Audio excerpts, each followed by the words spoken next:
this is a point that I think is really, really important because I said to you guys on Wednesday, I found the discourse around Christian Pulisic not suiting up, not joining the U.S. men's national team for the Gold Cup looked really bad.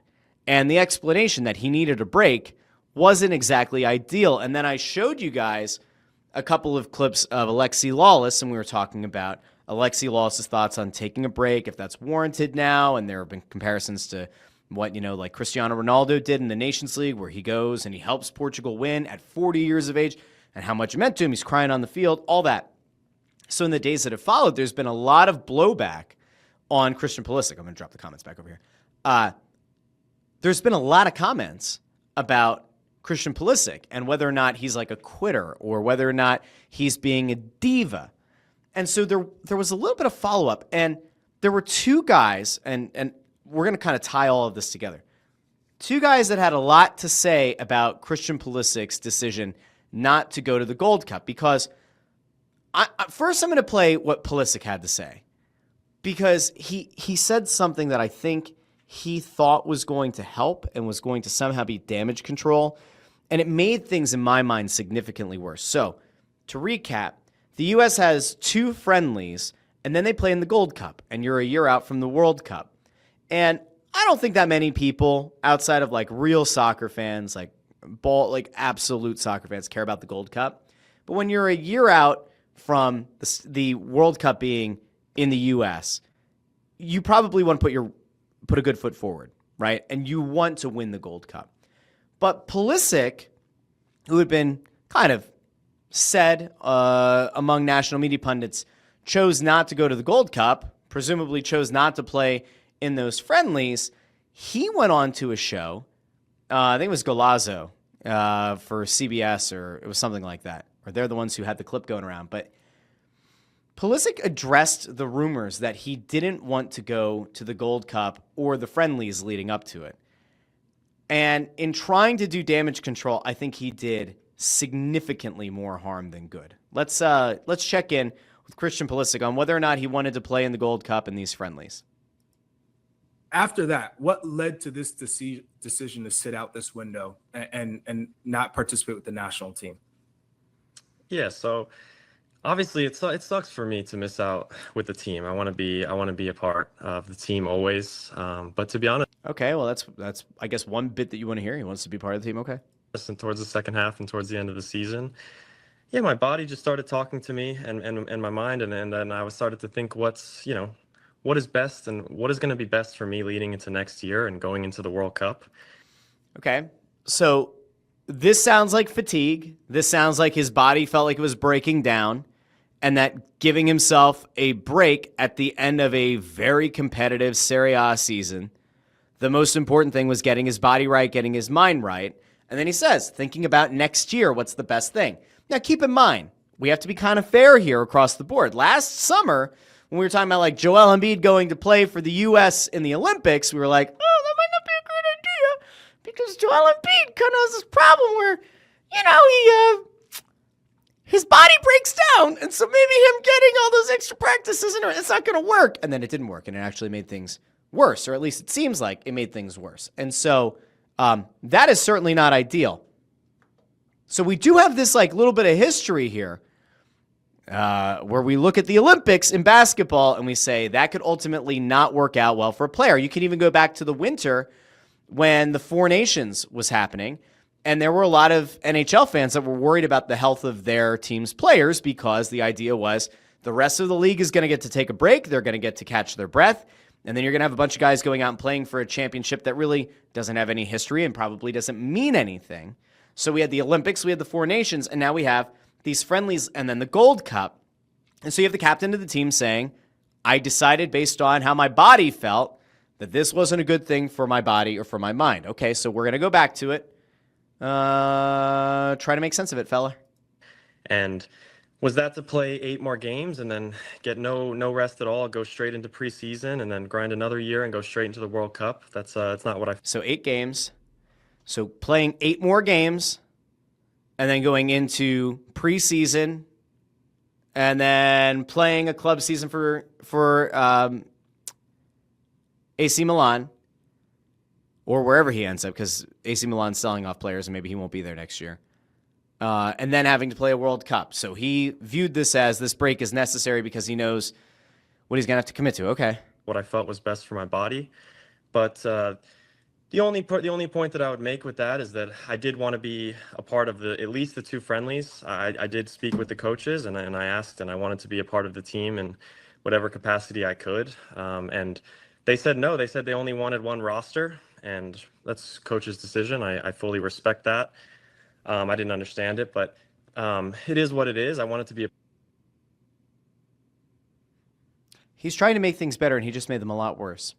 part of that. But yeah, that's just the way things went, and I had to make the best decision for myself, and also, in the long run for my. Okay, we're gonna just pause for a second because I'm honestly trying to make sense of what I just heard. So Christian Pulisic had the opportunity to play in 2 friendlies and then the Gold Cup. He's not doing any of them. The national media was of the belief that he could have played in these friendlies and then maybe skipped the Gold Cup, or maybe he could have skipped the friendlies and played the Gold Cup.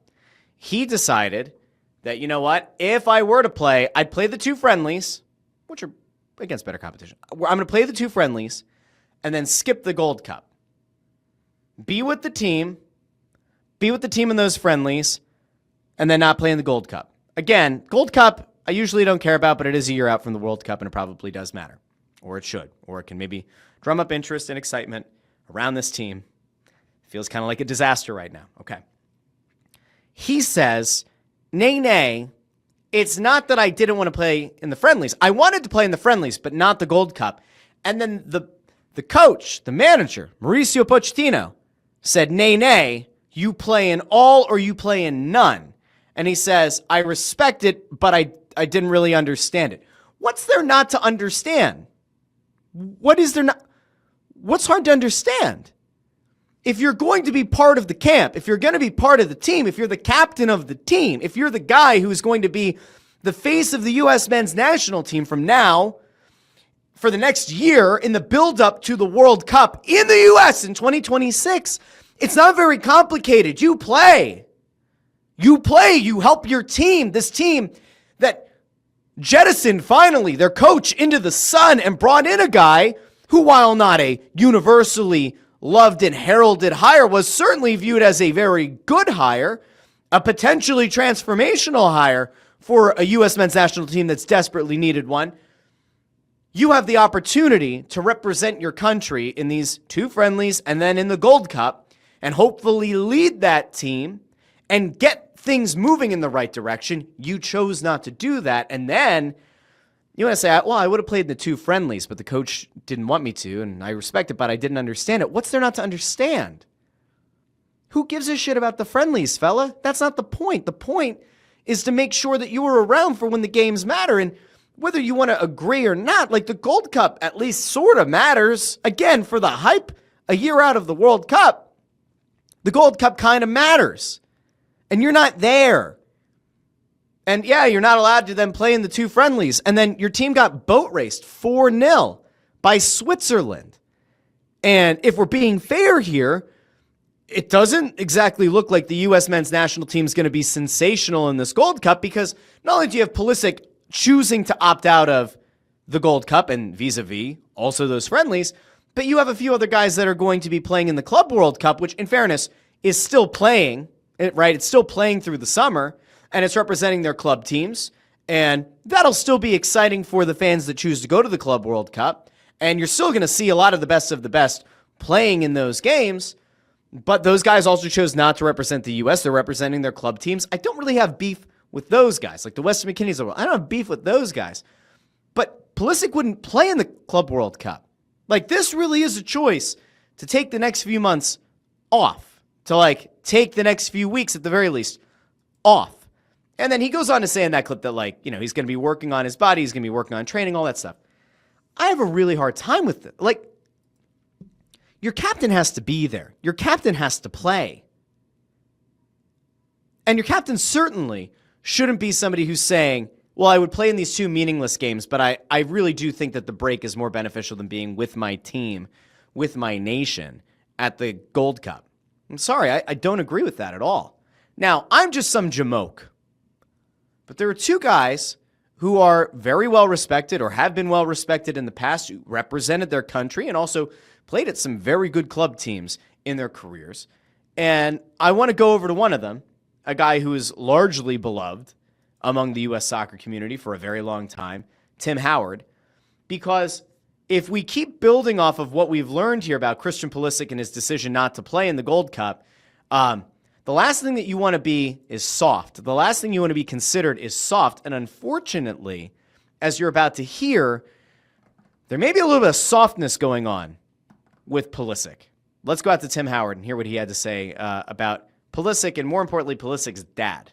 We have to address Christian Pulisic's father, Mark Pulisic. We now know after this week that he is a spokesman for the Pulisic squad. My issue in this, we talk about good cop and bad cop, right? You're an easy target because he mentioned, and he's talking to Landon Donovan. Landon Donovan had talked about the poor choice to not play. Let me not misquote him. This guy, because he tagged you, Landon talking Donovan. about commitment. Look in the mirror, something else, which I won't say, and call names out. Or are you afraid the next time you want an interview, you'll get rejected? Here's what's happening. So Pulisic's dad apparently goes on the defensive and then lashes out, tagging Landon Donovan. Tim Howard, former teammate of Landon Donovan, hosts this podcast together with him, is now going to step in. And this thing about the interview, not getting an interview, is the thing that Howard is now going to dispel. So it's important that we put the story straight. Christian Pulisic and Weston McKennie have all been asked to come on our show. They refuse. I mentioned something about Christian Pulisic in the media. So it's interesting that they've asked those guys to come on, because you would think that if nothing else, guys who've been very highly respected, have played for the national team, have had the kind of international success that these guys have at club teams, you would think that there'd be a good chance that current players would go on the former players show. You would think that. He responded to me on direct message on Instagram. He sent me He's back to talking about Pulisic, not the dad, just Christian Pulisic himself. No, he said, I thought you were out of order. I didn't like what you said. I responded, you may or may not have a point. Give me a call. Here's my number. Let's discuss it. If we disagree, we disagree. Here's my number. So for his dad, and it sounds like that there was no follow-up there, to come out and attack you and basically say, you're not getting an interview because we're not getting an interview from Christian Pulisic, not because of you, but because of me. And so, again, I'm comfortable having uncomfortable conversations. If Mark Pulisic wants to text me, it's a New York number. His son has it in his direct messages. He can text me. So that's bad, because what that implies is that the dad is the one who's speaking on behalf of his son, and his son is a grown-ass man. That's one problem, right? You can go back to, if you want, you can go back to LeVar Ball. You can go back to him and going into the draft of Lonzo and being very loud and boisterous in the thought that maybe he was hurting his son's draft stock, and that he was talking on behalf of his son, taking in and eating up all the oxygen, all that kind of stuff. And then you have, more recently, Deion Sanders and what happened with Shedeur Sanders. And there was the thought that maybe teams didn't draft Shedeur because they didn't want to have to deal with Deion. And now you have Tim Howard saying that he thought it was out of line for Pulisic's dad to tag Donovan and go after Landon Donovan about the gap. So then we allow Landon Donovan then to speak for himself, because Landon Donovan famously did take a gap year, and it didn't work out for him. The gap year that he took was very late in his career, certainly not as early as Pulisic, but it had dire consequences. We actually did talk about those on Wednesday. Remember, Jurgen Klinsmann ultimately chose not to add Landon Donovan to the World Cup roster, and many believe that it was because of that gap year he took. So let's go out to Landon Donovan, and then we're going to kind of wrap up this portion of the show and probably be done. But let's go out to Landon real quick. Let me get into, first of all, why I'm the right messenger. I also took a break, like some of the players this summer. I know the consequences of that, and we're going to get into that in a minute. Big word. Right? So I am the person, probably more than anybody, to speak about this. Okay. When I took my break from soccer, and I'm using that word intentionally, I didn't take a break. Using that word intentionally. Okay. I don't know. Okay. From the national team. I didn't take a break from the Galaxy. I didn't choose club over country or country over club. I took a break from soccer. Okay, there's your explanation. The view here is that Pulisic is taking a break from the U.S. national team to make sure that his body and his mind are right going into probably AC Milan training in a couple of months, even though Pulisic also says that he's thinking about going into next year's World Cup. Okay. And Donovan took the break from soccer in general, club and country. And at the time, I didn't know if I was ever going to play again. Okay? I was 31, about to be 32. Which Pulisic certainly is not. I'd played over 500 professional games, including over 140 for the national team, 5 Gold Cups, 3 World Cups. I'd had 15 straight seasons of no longer than 4 weeks of a break. Yep. That's a lot of wear and tear on the body. Okay? I think I deserved to make that decision that time. I was not in my early 20s or my mid 20s deciding not to play for my country. Okay? I also remember hating that decision at the time and thinking, well, if he's not going to play for the U.S., if he's going to take this break, he can't be on the World Cup team.